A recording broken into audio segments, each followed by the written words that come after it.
नमस्कार, मैं ट्विंकल दीक्षित। आप देख रहे हैं इंडिया राइज टीवी। आइए नजर डालते हैं आज की कुछ खास खबरों पर। ग्राम भापसी जिला सहारनपुर में क्षेत्र के विविध गांवों से भारी संख्या में लोग इकट्ठे हुए और मनहार खेड़ा, जिसे वर्तमान में जलालाबाद बोलते हैं, उसे सरकार अधिग्रहण करके पर्यटन स्थल बनाने के लिए पुरातत्व विभाग को सौंप दे, यह मांग की गई। क्योंकि लगभग 1000 वर्ष पहले ठाकुर केसरी सिंह द्वारा निर्मित मनहारगढ़ को 1710 में जलाल खान नामक पठान सेनापति ने किले के मालिक हिंदू राजाओं को धोखे से जहर खिलवाकर मरवा दिया था।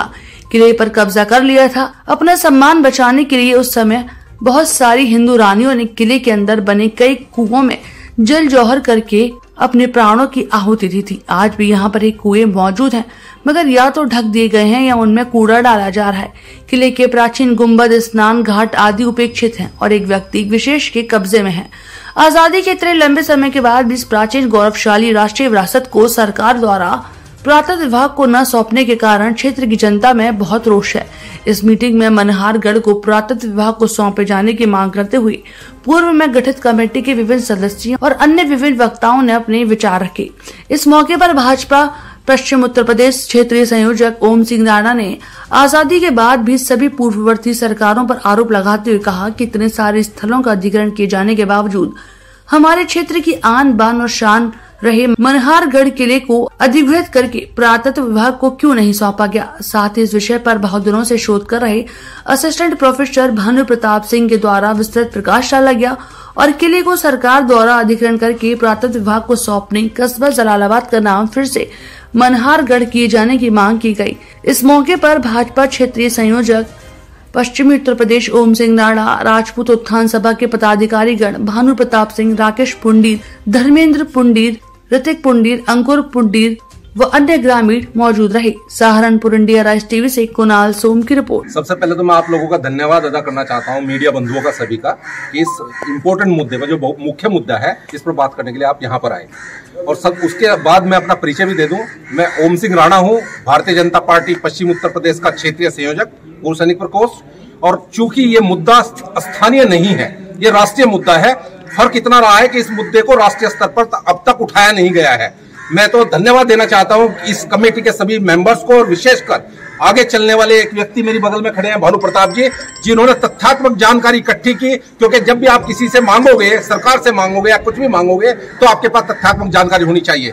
और यह जो किला है, मनहारगढ़ किला या मनहार खेड़ा बोलते थे, ये जलालाबाद वर्तमान में बोलते हैं। ये राजाओं का शासन था यहाँ पर, और धोखे से राजाओं को मारकर मुगलों के वंशजों ने इस पर कब्जा किया था। और इसकी सारी जानकारी आपको भानु प्रताप सिंह जी देंगे। लेकिन आज जरूरत है पूरे क्षेत्र ही नहीं, राष्ट्रीय स्तर पर इस मुद्दे को उठाने की।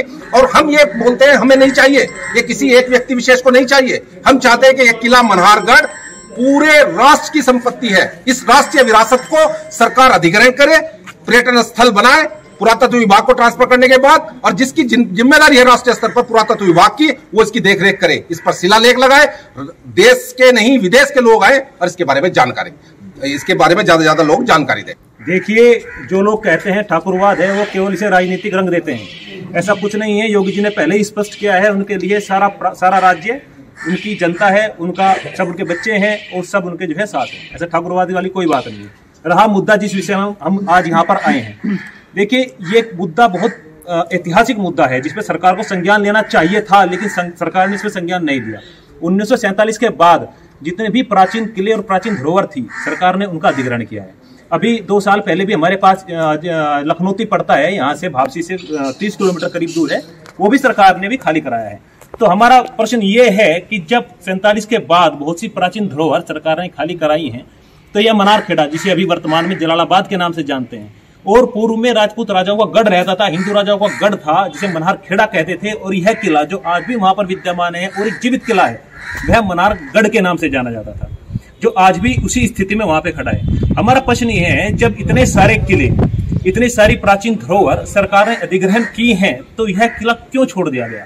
तत्कालीन सरकार का ऐसा क्या स्वार्थ था, ऐसा इन लोगों का उनके साथ क्या समीकरण था कि बहुत से किले अधिग्रहण करने के बाद इतना मुख्य किला जो दिल्ली सहारनपुर राज्य मार्ग से स्पष्ट नजर आते हैं, जिसके गुंबद, और इतना ऐतिहासिक किला जिसके लिए बंदा बहादुर को भी, जिसे बंदा बैरागी जी भी कहा जाता है, उन्हें भी यहाँ आना पड़ा उसे मुक्त कराने के लिए।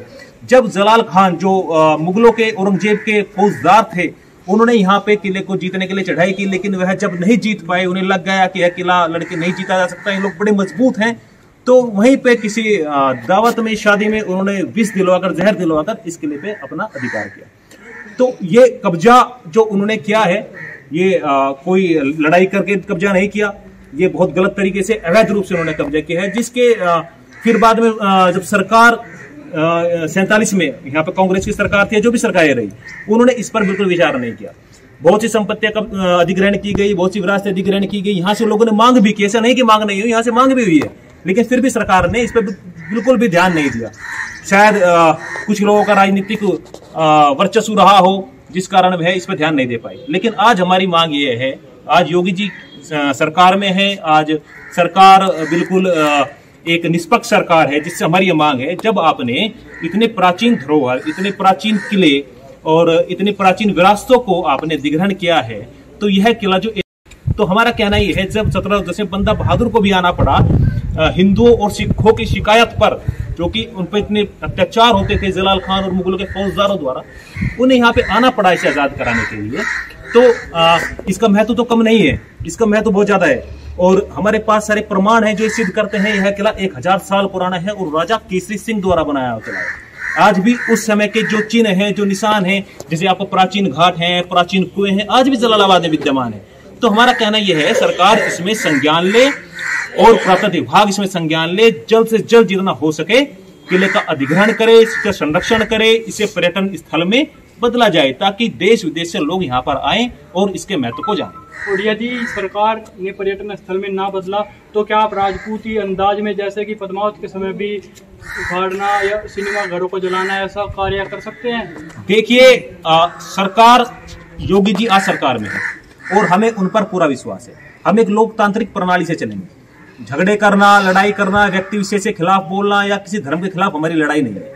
हमारी एक लोकतांत्रिक मांग है, और ये मांग कोई गलत नहीं है। हमारी एक लोकतांत्रिक मांग सीधी मांग है कि ये एक प्राचीन धरोहर है, इसका सरकार संरक्षण करे, इसका अधिग्रहण करे, और जलालाबाद का नाम, जो कि वास्तविक नाम है, जो कि इतिहास में भी दर्ज है, मनहारखेड़ा, इसका नाम पुनः वही किया जाए। नहीं, बहुत बार होता है कि सरकारें हर बात नहीं मान सकती, तो यदि 1% मान ले कि वह बात ना माने, इस किले का ना अधिग्रहण करे और नाम भी ना बदले, तो आप क्या आजमाएंगे दूसरा तरीका? देखिए, सरकार हमेशा जनता की मांग, एक बहुत बहुसंख्यक समाज की जो मांग होती है, सरकार उसका संज्ञान हमेशा लेती है।